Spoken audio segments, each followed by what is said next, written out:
Green Andhra ఏమొస్తుంది మనకి? Okay, very good. నీ పేరేంటమ్మా? Okay, good. ఆంధ్ర, స్వచ్ఛ ఆంధ్ర అంటే ఏంటంటే మనం ఎప్పుడు కూడా మన ఇంటిని, మన పరిసరాలని అంతా కూడా ఎప్పుడూ శుభ్రంగా ఉంచుకోవాలి. దాని ద్వారా మన సొసైటీ హెల్తీగా ఉంటుంది, మన స్టేట్ డెవలప్మెంట్కి ఎంతో హెల్ప్ అవుతుంది. ఎక్కడికక్కడ కొంతమంది చెత్త పడేస్తుంటారు, ఎక్కడికక్కడ వర్షాల వల్ల వాటర్ నిలవండిపోతుంటాయి, చెట్లు కొట్టేస్తుంటారు. ఇవన్నీ జరిగితే ఏంటంటే తిరిగి ఎఫెక్ట్ అయ్యేది ప్రజలు, మనమందరమే. మన సొసైటీకి ఏమన్నా జరిగితే ప్రోగ్రామ్ విన్నాం కదా, అసలు అదేంటి అని పిల్లలు కూడా ఇంట్రెస్ట్గా తెలుసుకోవాలి. ఓకే, అది చదువు విషయంలో అయినా నేను అంతే చెప్తాను. స్కూల్కి వెళ్ళాము, క్లాస్ ఏదో చెప్పారు, విన్నాము, ఇంటికి వెళ్ళిపోయాము, మళ్ళీ నెక్స్ట్ డే వెళ్ళాము అన్నట్టు ఉండకూడదు. ఇవాళ స్కూల్లో ఏం చెప్పారు లెసన్, అది ఇంటికి వెళ్ళి చక్కగా మీరు అందరూ చదువుకోవాలి.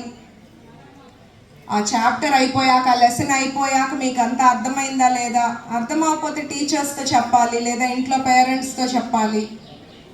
ఎగ్జామ్స్ అంటే ఏదో మార్క్స్ కోసం కాదు. ఇవాళ ఈ క్లాస్లో మనం 6వ క్లాస్లో చదువుకున్నది మనకు ఎంత ఉపయోగపడింది, మనం ఏం నేర్చుకున్నాము. సో ఇవాళ ప్రోగ్రామ్ గ్రీన్ ఆంధ్ర ఏంటంటే ప్రతి ఒక్కళ్ళు ఒక చెట్టును నాటాలి. ఏదో ఒక మొక్క తెచ్చి నాటి ఇవాళ నీళ్లు పోసి వెళ్ళిపోయాం అన్నట్టు కాకుండా, ఆ మొక్కను పెరిగేదాకా మీరు జాగ్రత్తగా మీ పిల్లలందరూ చూసుకోవాలి. ఇవాళ మీ స్కూల్లో మొక్కలు నాటుతున్నాము, అట్లాగే ఇంటి దగ్గర కూడా పరిసరాల్ని శుభ్రంగా ఉంచుకోవాలి. ఒక డస్ట్బిన్ మెయింటైన్ చేసి చెత్తనంతా అందులో వేయటము, అది మళ్ళీ కలెక్ట్ చేసుకోవడానికి వస్తారు కదా, ఆ వెహికల్ వచ్చేదాకా అది అక్కడే ఉంచటం. ఎక్కడంటే అక్కడ రోడ్ల మీద పడేయకూడదు. లేదా ఇంకెక్కడన్నా మీకు ఇబ్బందిగా అనిపిస్తుంది, చెత్త పేరుకుపోతున్నట్లుంది, డ్రైనేజీలు సరిగ్గా లేవు, వచ్చి మీ స్కూల్లో చెప్పొచ్చు, వాళ్ళు మాకు తెలియజేస్తారు. ఎందుకంటే ఇది చెట్లు ఆక్సిజన్ అనే కాదు, చెట్లు ఆక్సిజన్ ఇవన్నీ ఈ వారం ఇవాళ చేసే ప్రోగ్రాం.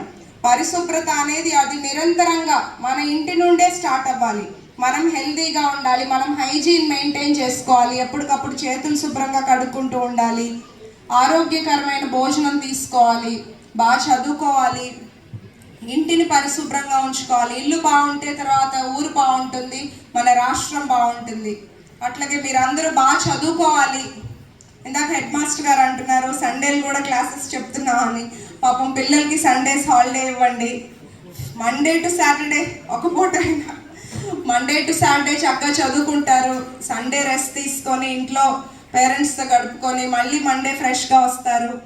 పేరెంట్స్ అంటుంటారు మా ఇంట్లో గొడవ చేస్తున్నారు సండే పంపించండి అని, బట్ ఆ రెస్ట్ అనేది ఉండాలి, ఆ రిలాక్సేషన్ కూడా ఉండాలి పిల్లలకి. ఎగ్జామ్స్ టైం వేరు, బట్ మిగిలిన టైం వాళ్ళకు కూడా ఆ డిఫరెన్స్ తెలియాలి. ఎప్పుడు చదువుకోవాలి, ఎప్పుడు రెస్ట్ ఇవ్వాలి అనేది కూడా వాళ్ళకి తెలియాలి. అదొక కంటిన్యూస్గా స్ట్రెస్ అనేది కూడా ఉండకూడదు. మాస్టర్ గారు నా దృష్టికి 2 సమస్యలు తీసుకొచ్చారు. ఒకటి మినరల్ వాటర్ ప్లాంట్ రిపేర్స్ గురించి, అది మనకి స్కూల్కి సంబంధించి ఫండ్స్ నేను కమిషనర్ గారితో ఇట్లా చైర్మన్ గారితో డిస్కస్ చేస్తాను ఏమున్నాయి అనేది, లేకపోతే నేను పర్సనల్గా నా మనీతో ఈ మినరల్ వాటర్ ప్లాంట్ రిపేర్స్ చేపిస్తాను. అండ్ అక్కడ బావి మీద ఉన్న జల్లెడది కూడా ఇమీడియట్గా ఏర్పాటు చేస్తాను, ఎవరికి ఎటువంటి ఇబ్బందులు ప్రమాదం జరగకుండా.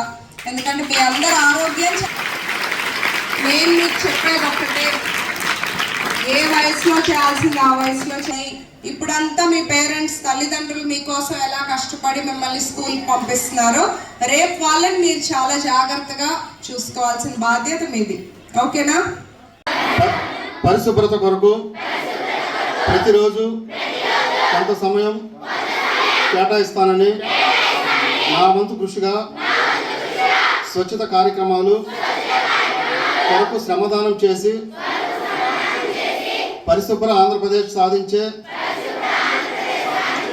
సంకల్పానికి కట్టుబడి ఉంటానని నేను వేసిన ఈ ముందడుగు ఆంధ్రప్రదేశ్ రాష్ట్రాన్ని శుభ్రపరచడంలో సహాయం చేస్తుందని నమ్ముతూ ఈ రోజు ప్లాస్టిక్ నిర్మూలనపై మరియు ప్రత్యామ్నాయాల వినియోగంపై అవగాహన కల్పించే దిశగా ప్రయత్నిస్తానని మన ఆంధ్రప్రదేశ్ను స్వచ్ఛాంధ్రప్రదేశ్గా తీర్చిదిద్దేటట్లు నా వంతు కృషి చేస్తానని ప్రమాణం చేస్తున్నాను.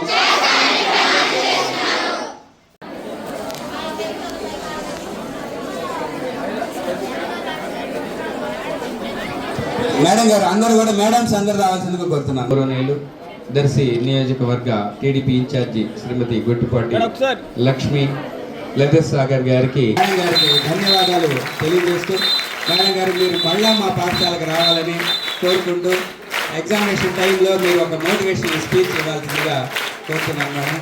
Thank you very much madam గారు, మీ సమయాన్ని